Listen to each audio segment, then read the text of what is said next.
Olá, turma, tudo bom com vocês? Por aqui, professora Tainara Tomás, e sejam bem-vindos à nossa aula sobre vigilância epidemiológica. Na aula de hoje, a gente vai abordar a parte de conceitos fundamentais em vigilância epidemiológica. Então, pega papel e caneta e bora para o conteúdo. Vigilância epidemiológica, gente, vem da palavra epidemiologia, que é uma ciência que estuda a distribuição e os determinantes dos problemas de saúde e os seus fenômenos e processos associados na população humana. A epidemiologia é uma ciência básica para a saúde coletiva e a principal ciência de informação em saúde, tá?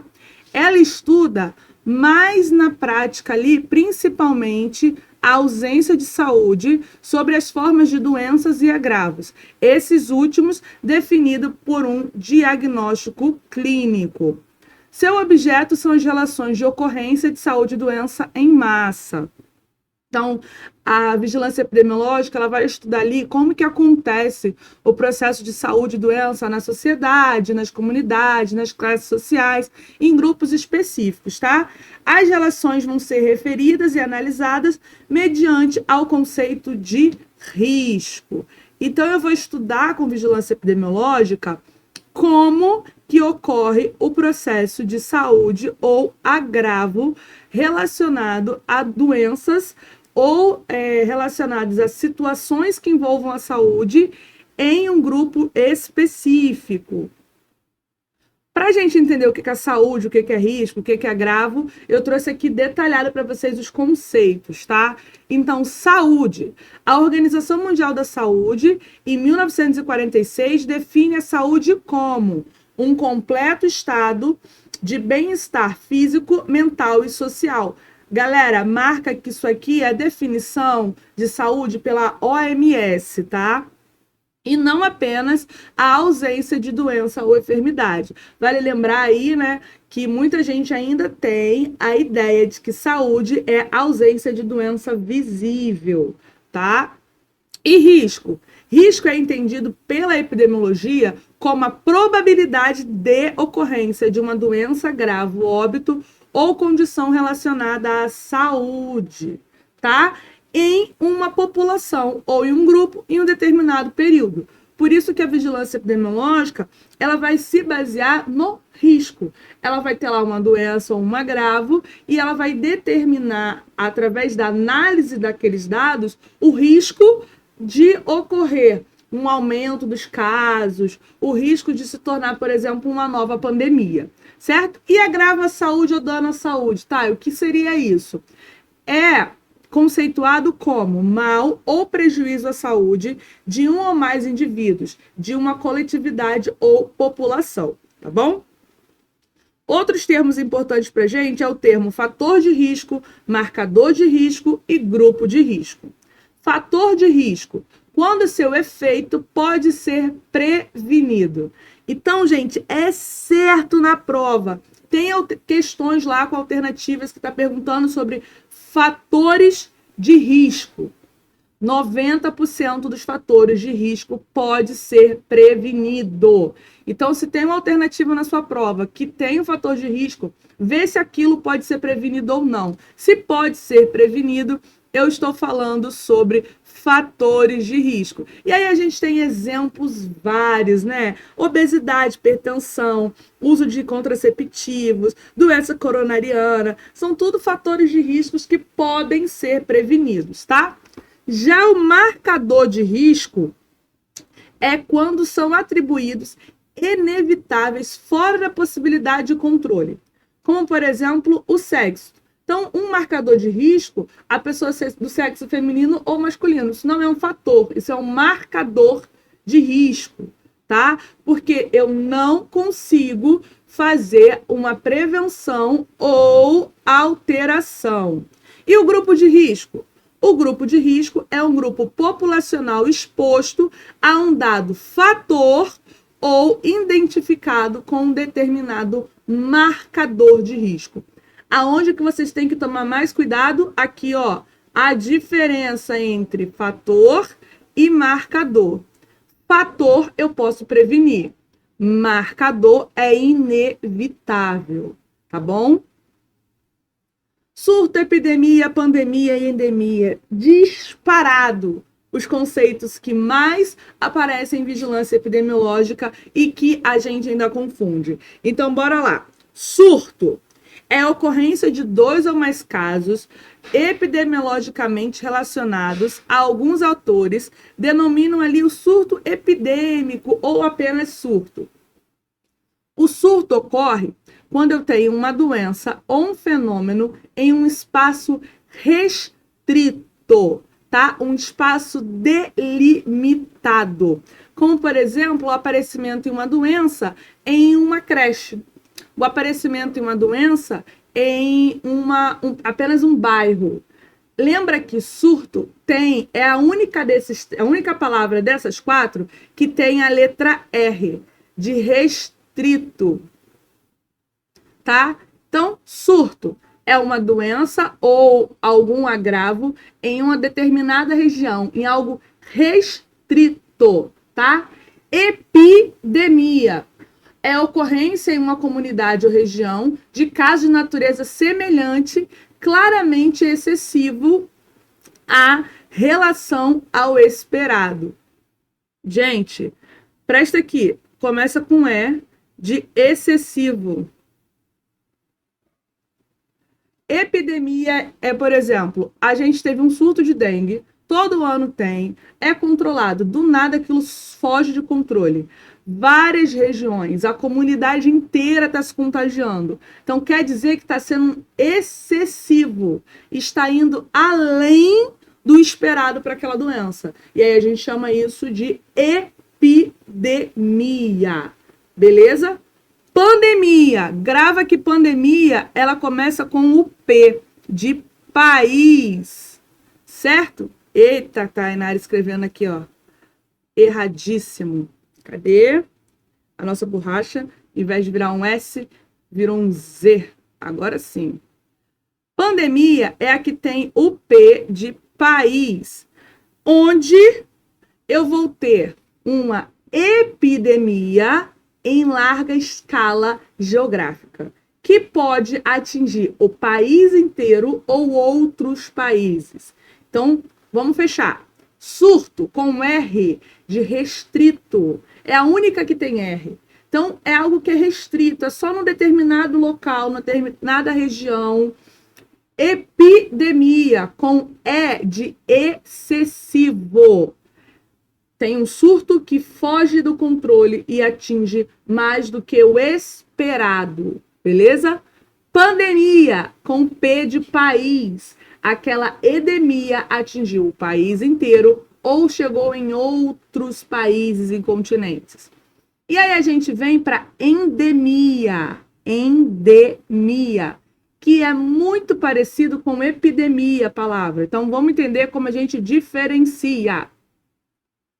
Endemia, ela tem aqui um desenho no meio, tá? Grava esse desenho do meio aí da endemia, tá bom? É uma ocorrência de determinada doença que acomete sistematicamente populações em espaços determinados no decorrer de um longo período, porém com duração de forma ali ilimitada. E mantém uma incidência relativamente constante, permitindo variações cíclicas ou sazonais. A endemia tem um D de determinada doença em data específica. Por que D de data? Gente, pensa na dengue aqui no Rio de Janeiro. Chegou o verãozão? Endemias, a gente começa com surtos e quando vai ver, a gente sabe que vai ter uma endemia de dengue, porque é algo que é quase que sazonal, como, por exemplo, as doenças respiratórias. É uma questão de endemia. Surto, pandemia e surto, epidemia e pandemia é como se fosse aumentando a gravidade daquela contaminação. Então, vai atingindo mais casos, tá? E a endemia está relacionada ao aparecimento de doenças em períodos, em datas específicas. beleza? Surto, epidemia e pandemia está relacionado à quantidade de pessoas contaminadas. Endemia está relacionado ao aparecimento daquela doença em um período específico. Se a gente está falando de relação, correlação, números de pessoas, a gente vai precisar lembrar desses termos aqui: incidência, prevalência, morbidade, mortalidade e letalidade. Começando a diferenciar o que é uma incidência de uma prevalência. Incidência é quando eu falo assim, a incidência de uma doença em um determinado local e período e o número de novos casos que iniciaram no mesmo local e período. Então, incidência está falando sobre o início de novos casos daquela doença. Prevalência é o número total de casos de uma doença que já existem num determinado local e período. Então, quando eu falar de incidência, eu estou falando de início, tá? Lembra aí, início. Quantos casos estão iniciando? Quantas pessoas estão sendo contaminadas novamente? E prevalência. Quantos ainda continuam? Quantos ainda existem daquela doença, tá? Morbidade, mortalidade, letalidade. Morbidade e mortalidade também é algo que confunde, vamos diferenciar. Morbidade refere-se ao comportamento da doença numa população exposta ao adoecimento. Mortalidade, com a palavra no meio aqui, ó, mortal. Mortalidade é a relação entre o número de óbitos e as pessoas expostas ao risco de morrer. Morbidade, vocês ouviram muito falar sobre comorbidades, né? Que é como que essa doença se manifesta numa população específica. Então, morbidade é o comportamento da doença em determinados públicos. Então, como aparece a doença diabetes mellitus tipo 2 no adulto? Como que ela aparece na bebê, num idoso? Então, eu vou ver como que essa doença ela se relaciona a uma população específica. Mortalidade, com a palavra mortal no meio. Eu estou falando de números, de tantas pessoas doentes quantas pessoas morrem. E aí eu faço uma porcentagem do risco de morte dessa doença. E a letalidade. Para me ter letalidade, eu preciso saber a mortalidade. Por quê? A letalidade vai dizer o quão grave é essa doença e quanto é a sua capacidade de causar a morte. Então, se eu tenho uma doença que a cada 10 pessoas uma morre, ela tem uma baixa letalidade. Se eu tenho uma doença que a cada 10 pessoas 8 morrem, eu tenho uma alta letalidade. Então, para mim saber a letalidade, eu preciso do índice da mortalidade. E a morbidade é observar como essa doença reage na população. Incidência, quantos novos casos estão surgindo. Prevalência, quantos casos existentes tem. Ok? Vamos embora.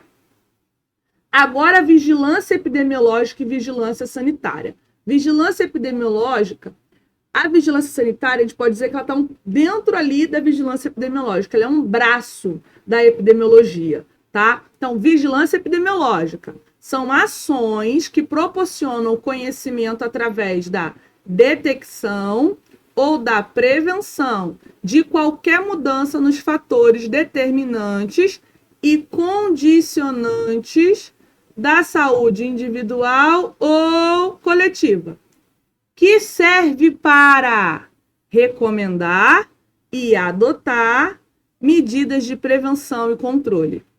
Vigilância epidemiológica, vigilância de vigiar, epidemiologia de estudo do povo. Então, vou vigiar o povo. Para saber o quê? Para prevenir o quê? Entender quais são os agravos que estão acontecendo e por que eles estão acontecendo. E, a partir daí, criar medida para controlar e evitar esses agravos. Já a vigilância sanitária ela vai falar sobre problemas sanitários, que estão... Lembra que sanitária te remete à palavra limpeza? Então, quando a gente fala de vigilância sanitária, eu digo que ela é um braço da vigilância epidemiológica, porque a vigilância epidemiológica pega tudo. Mas a vigilância sanitária, ela está diretamente relacionada a problemas sanitários, certo? Que vão ser problemas decorrentes do ambiente, da produção e circulação, e também prestação de serviços de interesse à saúde. Então, a gente fala sobre questões relacionadas à venda de produtos vencidos.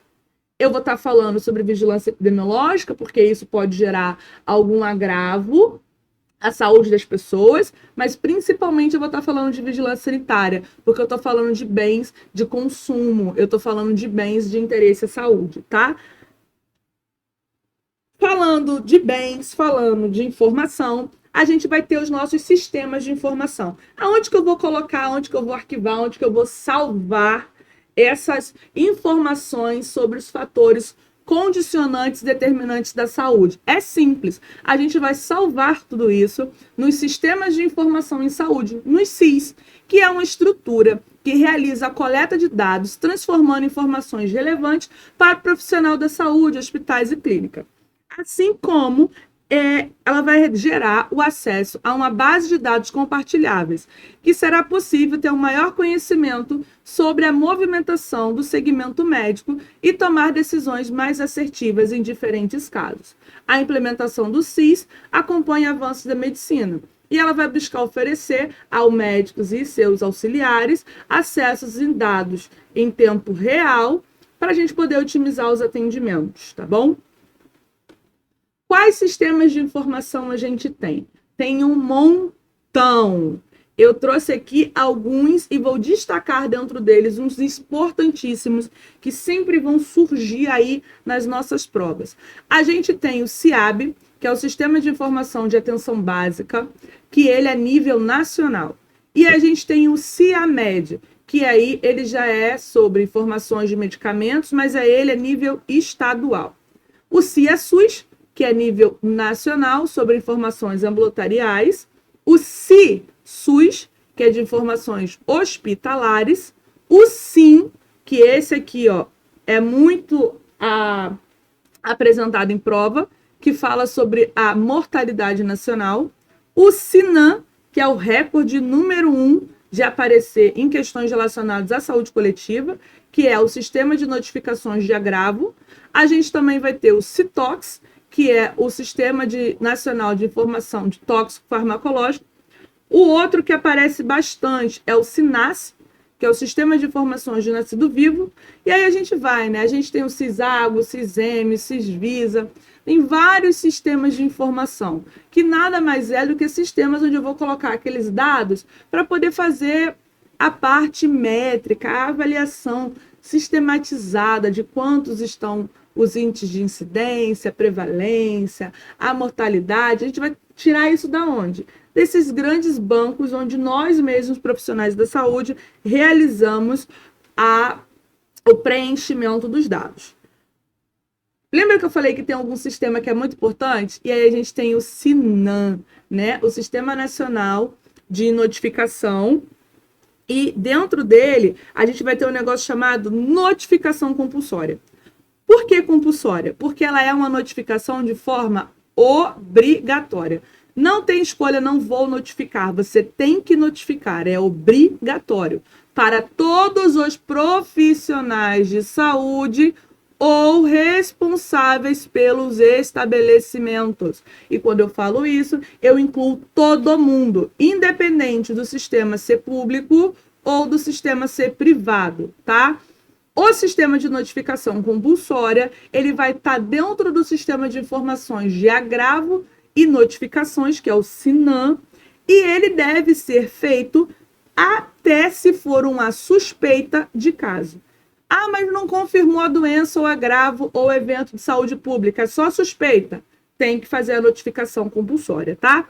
Essa notificação compulsória, ela vai acontecer de forma imediata ou de forma semanal, tá? A notificação deve ser realizada por meio do Sistema de Informações de Agravos e Notificação, que é o SINAM, e ele é alimentado principalmente pela notificação e investigação de doenças e agravos que constam na Lista Nacional de Doenças de Notificação Compulsória, mas é facultado a estados ou municípios incluir outros problemas de saúde importantes da sua região. Então, além da lista nacional, estados e municípios podem colocar suas doenças e seus agravos específicos, tá bom? O sistema de informação, ele vai ter ali alguns critérios para poder incorporar um agravo ou uma doença nessa lista. O que vai ser levado em consideração? Vai ser levado em consideração o potencial para surto ou epidemia, a doença ou agravo, se a causa dela é desconhecida, se teve alteração no padrão clínico-epidemiológico da doença conhecida. Então, se a gente teve uma mudança na morbidade dessa doença e a consideração da potencialidade de disseminar, considerar ali a potência que essa doença tem para fazer algo, por exemplo, a nível pandêmico. Qual é a gravidade, qual é a magnitude dessa doença, principalmente correlacionando com a vulnerabilidade da população onde ela está se manifestando, tá? Então, são esses pontos que a gente leva em consideração na hora de acrescentar uma doença e também foram eles levados em consideração para criar a lista de doenças de notificação compulsória, que já é um conteúdo para outra aula nossa aqui do canal, tá? Então, espero que você tenha gostado da nossa aula. Se gostou, deixa aí o seu like, clica no botãozinho de curtir e acompanhe os demais materiais. A gente tem muito conteúdo aqui de vigilância epidemiológica, saúde pública, emergências. E não esqueçam, viu? Voltem para assistir a nossa aula de notificação compulsória, que é a continuação da aula de hoje. Grande beijo, fico por aqui e até mais.